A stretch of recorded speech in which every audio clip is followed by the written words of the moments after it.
السلام علیکم میرے بہن بھائیوں، عنوان لکھی ہوئی تقدیر۔ رمضان کا بابرکت مہینہ تھا، سحری کا وقت قریب تھا۔ علی اپنے بستر پر گہری نیند میں تھا جب اچانک اس کی ماں نے دروازہ کھٹکھٹایا۔ بیٹا اٹھ جا، سحری کا وقت ہے۔ اماں کی بوڑھی آواز کانوں میں پڑی، مگر علی نے کروٹ بدل کر کمبل اوڑھ لیا۔ ماں چند لمحے دروازے کے پاس کھڑی رہی، پھر آہستہ آہستہ قدموں سے واپس چلی گئی۔ یہ کوئی پہلا موقع نہ تھا۔ علی جب چھوٹا تھا تو یہی ماں راتوں کو جاگ کر اس سے رولیاں سنایا کرتی، سردی میں اپنے کمبل میں لپیٹ کر رکھتی اور خود ٹھنڈ میں کانپتی رہتی۔ وہی ماں جو علی کی خوشی کے لیے دن رات محنت کرتی رہی، آج اسی کے لیے ایک آواز دینا بھی بوجھ بن گیا تھا۔ وقت کا پایا گھومتا ہے، سال گزرتے گئے۔ علی نے اچھی تعلیم حاصل کی، اچھی نوکری ملی اور شہری میں ایک بڑا گھر لے لیا۔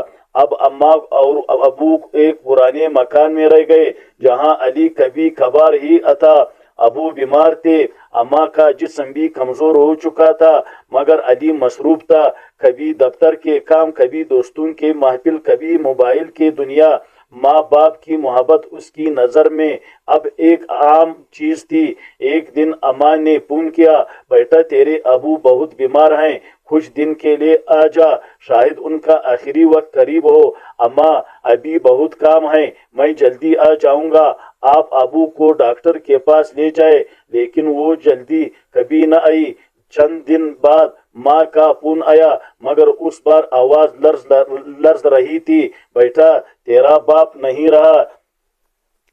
پیچتا مگر دیر ہو چکی تھی۔ علی بھاگا گھر آیا، مگر ابو ہمیشہ کے لیے جا چکے تھے۔ ماں کی آنکھوں میں غم تھا، لیکن کوئی شکوہ نہیں۔ کچھ دن بعد علی اماں کو اپنے ساتھ لے آیا، مگر اب وہ پہلے جیسے نہ رہے تھے۔ ماں اکثر خاموشی رہتی، وہی ماں جو پہلے ہزاروں باتیں کیا کرتی تھی، اب ایک لفظ بھی نہیں بولتی تھی۔ ایک دن علی دفتر سے آیا تو دیکھا کہ اماں قرآن پڑھ رہی تھی۔ وہ پاس بیٹھ گیا۔ اماں نے اچانک ایک کہانی سنانی شروع کی۔ ایک بار ایک آدمی تھا جس نے اپنے ماں باپ کی قدر نہ کی، انہیں بوڑھا دیکھ کر نظر انداز کیا، ان کے بلانے پر نہ آیا۔